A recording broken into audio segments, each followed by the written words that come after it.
काय तुमची ही मुलं संध्याकाळच्या भूक लागली की लेज किंवा कुरकुरे मागतात का?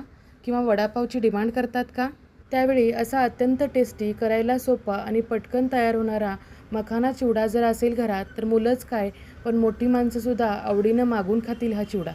मखाना खाण्याचे अनेक आरोग्यदायी फायदे आहेत. नमस्कार, मी सुषमा. खूप खूप स्वागत करते तुमचं माझ्या किचनमध्ये. चला तर आपण आज मखाण्याचा चिवडा बनवूया. चिवडा बनवण्यासाठी मी हे 200 ग्रॅमचं मखाण्याचं पाकीट आणलेलं आहे. आता चिवडा करण्यासाठी सुरुवातीला आपण इथं तेल वापरणार आहोत. मी एक 2-3 चमचे कढईमध्ये तेल घातलेलं आहे आणि त्यावरती हा मखाना छान परतवून घेणार आहे. इथं नॉनस्टिकचं भांडं मी परतायसाठी घेतले आणि त्या नॉनस्टिकच्या भांड्याला खरे पडू नयेत यासाठी आपण लाकडी कलथा वापरलेला आहे. आणि अगदी कमी गॅसवरती आपण हा मखाना अगदी फुटेपर्यंत म्हणजे कुरकुरीत होईपर्यंत छान असा परतवून घेणार आहोत. वेळ लागतो, ही प्रोसेस व्हायला वेळ लागतो. साधारण 15 ते 20 मिनटं आपल्याला एवढा वेळ जातो. मखाण्यामध्ये भरपूर प्रमाणात प्रोटीन, फायबर आणि कॅल्शियमचं प्रमाण असतं. त्याशिवाय अँटीऑक्सिडंट्सही असतात.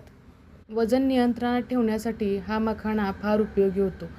एक वाटीभर जरी मखाना खाल्ला तर पोट भरल्यासारखं वाटतं. आता हे चिवडा करायला घेतला आहे मी, त्यावेळेला छोट्या मुलांची इथं लुडबुड चालूच असते. तर माझ्या मुलीला खूप आवडतं मध्ये मध्ये करायला, त्यामुळे तिनंही थोडासा प्रयत्न केला. थोडं मी भाजून बघते म्हणली. भाजायला साधारण 15 ते 20 मिनटं वेळ गेल्यानंतर छान मखाना फुटायला लागलेला आहे. तर आता हा मखाना आपण एका पॉटमध्ये काढून घेणार आहोत थोडा थंड करण्यासाठी. चॅनलवरती नवीन असाल तर चॅनलला नक्कीच सबस्क्राईब करा आणि बेल आयकॉनला क्लिक करा, म्हणजे असेच नवीन नवीन पदार्थ तुम्हाला पाहता येतील. आता या मखाण्याच्या चिवड्यासाठी आपण इथं फोडणी करतोय. त्यासाठी मी इथं थोडं तेल घेणार आहे, थोडं तूप घेणार आहे आणि थोडं बटरसुद्धा घेणार आहे. म्हणजे त्या चिवड्याचा फ्लेवर अगदी सुंदर येतो. आणि मखाना भाजताना सुरुवातीला तुम्ही तुपाचा वापर केला तरी चालू शकतो. मी इथं तेल वापरलं होतं. आता हे मखाने आपण पेरी पेरी मसाल्यातले करतोय. शिवाय इथं मी मॅगी मसाला असतो तो वापरणार आहे. म्हणजे लहान मुलांना खूप जास्त आवडतात हे मॅगी मसाल्याचं आणि किंवा पेरी पेरी मसाल्याचा फ्लेवर. साधारण 1 ते 1.5 चमचा एवढा मी पेरी पेरी मसाला घातलेला आहे आणि मॅगीचे 2 पॅकेट आपण यामध्ये घातलेले आहेत. शिवाय चवीनुसार मीठ, म्हणजे मी इथं 1 चमचाभर मीठ घातलेलं आहे. इथं तुम्ही साखरसुद्धा घालू शकता, पिठी साखर. परंतु या मसाल्यांच्यामध्ये पिठी साखर असते म्हणून मी पिठी साखर इथं वापरलेली नाही आहे. एकदा ते तेल गरम झालं की आपण गॅस बंद करायचा आहे, नाहीतर आपले मसाले जळू शकतात. यामध्ये तुम्ही लाल तिखटसुद्धा घालू शकता. मी नंतर वरून थोडंसं लाल तिखट घातलं होतं.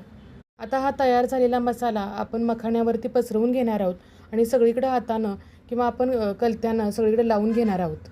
मखाना खूप जास्त फुललेला असतो, तो मसाला सगळा खाली जाऊन बसतो. यासाठी हातानं किंवा कलथ्यानं व्यवस्थित मिक्स करावं लागतं. हातानं केलं तरी चालू शकतं. हे मखाणे किंवा चुरमुरे एकदा तेल वतलं तर की बऱ्याच वेळेला सॉगी होऊ शकतात. यासाठी मी परत कढईमध्ये घातलेले आहेत आणि परत एकदा आपण थोडंसं परतून घेणार आहोत. वरून जर लागला मसाला तर घालू शकता. इथं मी थोडीशी लाल मिरची पावडर आणि थोडा मॅगी मसाला वरून एकदा थोडा अजून घातलेला आहे. म्हणजे सगळे मखाने छान कोट झाले पाहिजेत, त्याच वेळेला त्याचा फ्लेवर छान येतो. छान मखाने परतवून झाल्यानंतर आता इथं आपण बाऊलमध्ये काढून घेतलेले आहेत मखाणे.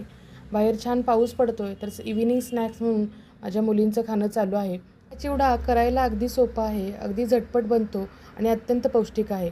आता संध्याकाळच्याच काय किंवा मधल्या कुठल्याही वेळेत खाण्यासाठी लेस कुरकुरे खाण्याची खरंच गरज नाही. तुम्ही असा नक्की घरात चिवडा बनवून ठेवा, म्हणजे मुलंच काय, मोठी माणसंसुद्धा आवडीनं नक्कीच खातील. हा मखाण्याचा चिवडा एअरटाईट डब्यामध्ये थंड झाल्यानंतर भरून ठेवायचा आहे. साधारण 8 ते 10 दिवस छान टिकतो. मखाण्यांच्या चिवड्याची ही रेसिपी तुम्हाला जर आवडली असेल तर नक्कीच लाईक, शेअर, सबस्क्राईब करा आणि परत भेटू अशाच एका नवीन रेसिपीसह. तोपर्यंत मस्त खा, स्वस्त राहा. बाय.